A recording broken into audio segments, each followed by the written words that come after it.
ఈనాటి ప్రభుత్వం ఆ అప్పుకు సంబంధించి కేవలం 2.5 సంవత్సరాల్లో 2,08,000 కోట్ల అప్పు కట్టి కూడా 2,08,000 కోట్ల అప్పు కట్టి కూడా ప్రతి నెల ఉద్యోగస్తులు జీతాలు ఇచ్చేటువంటి కార్యక్రమం చేపట్టాం.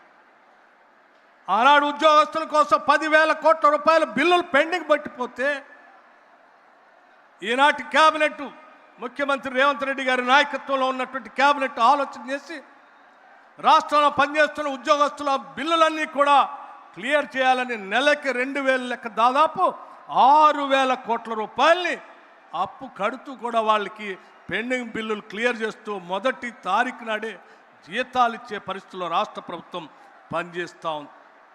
ఈ అప్పు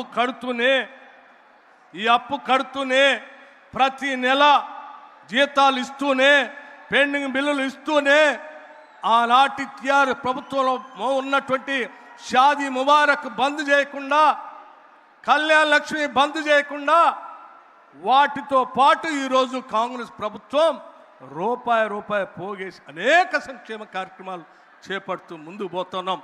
రైతు సంక్షేమంతో పాటు ఇందిరమ్మ ఇళ్లకి 4,50,000 ఇళ్లని ఒకటేసారి రాష్ట్ర ప్రభుత్వం శాంక్షన్ చేసింది. ఒక్కొక్క ఇంటికి 5 లక్షల రూపాయల లెక్క ఇస్తూ ఈ దేశ చరిత్రలోనే ఏ రాష్ట్రం కట్టలేనటువంటి ఇళ్లని ఈరోజు మనం కడతా ఉన్నాం. అట్లాగే 1,06,00,000 కుటుంబాలకి ఓ పక్క అప్పు జీతాలు చేస్తూ కూడా 1,06,00,000 కుటుంబాలకి సన్నబియ్యం అదనంగా ఇస్తూ ఉన్నాం. మనం వచ్చిన తర్వాత 53 లక్షల కుటుంబాలకి ఉచిత కరెంటు 200 యూనిట్లు ఫ్రీ పవర్ ఇస్తూ ఉన్నాం. వాళ్ళు చేసిన అప్పులు కడుతూనే, అట్లాగే వారు చేసిన అప్పులు కడుతూనే 5 లక్షల నుంచి 10 లక్షల వరకు రాజు ఆరోగ్యశ్రీ పథకాన్ని పెంచాం. వారు తెచ్చినటువంటి అప్పులకి వడ్డీలు కడుతూనే 5 లక్షల నుంచి 10 లక్షల వరకు వడ్డీ లేని రుణాల పథకాన్ని పెంచాం. వారు చేసిన అప్పులకి వడ్డీలు అసలు కడుతూనే ఉచిత బస్సు మహిళల కోసం ఏర్పాటు చేశాం. వారు తెచ్చిన అప్పుకి అసలు వడ్డీ కడుతూనే అదనంగా కొత్త రేషన్ కార్డుని రాష్ట్ర వ్యాప్తంగా ఇచ్చాం. వారు తెచ్చిన అప్పుకి వడ్డీ అసలు కడుతూనే రాష్ట్ర వ్యాప్తంగా ఉన్నటువంటి విద్యార్థులకి డైట్ ఛార్జెస్ 40% పెంచాం. 200% కాస్మెటిక్ ఛార్జెస్ పెంచాం. వారు చేసిన అప్పులకి వడ్డీ అసలు కడుతూనే రాష్ట్ర వ్యాప్తంగా ఉన్నటువంటి మన బిడ్డలు చదువుకోవటానికి కుల మతాలకు అతీతంగా ఒక ఉమ్మడి కుటుంబంలాగా ఉండాలని ముఖ్యమంత్రి దార్శనికతతో young India integrated residential schools ఒక్కొక్క స్కూల్ 200 కోట్లతో 100 స్కూల్స్ని రాష్ట్రంలో మొదలుపెట్టాం. తెలంగాణ పబ్లిక్ స్కూల్స్ మొదలుపెట్టాం. స్కిల్స్ యూనివర్సిటీ మొదలుపెట్టాం.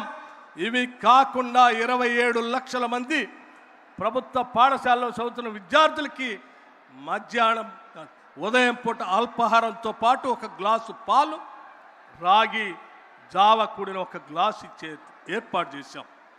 ఇంటర్మీడియట్ విద్యార్థులకు మధ్యాహ్న భోజన పథకాన్ని ప్రారంభించబోతున్నాం.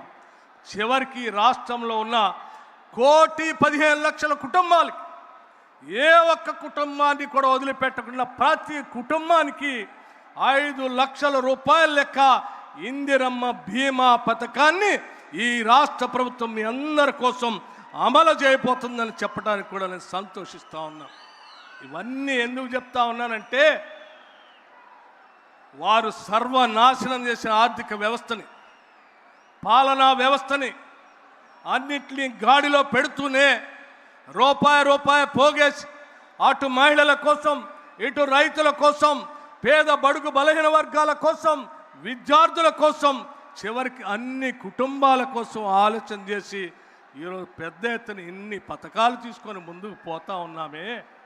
వీటిని అభినందించాల్సింది పోయి కాంగ్రెస్ ప్రభుత్వం ఇవన్నీ చేసుకుంటూ పోతే ఇక మేము మిగలమని చెప్పి కొన్ని అబద్ధాలు పోగేసుకొని కావాలని ఒక పక్క నుంచి హరీష్ రావు, ఇంకో పక్కన కేటీఆర్, ఆయనేమో ఫామ్ హౌస్లో పడుకుంటాడు, వీళ్ళిద్దరిని పిల్లల్ని పంపిస్తాడు. వీళ్ళు మాట్లాడుతా అంటే ఈ రాష్ట్రంలో కాంగ్రెస్ నాయకులు కానీ, కార్యకర్తలు కానీ, ప్రజలు కానీ ఎవరు చూస్తూ ఊరుకోవటానికి సిద్ధంగా లేరు. మీరు ఊళ్ళల్లోకి వస్తే తరిమి తరిమి కొడతారు తప్ప మిమ్మల్ని ఎవరిని గ్రామాల్లో కూడా రానియరు. మీరేమో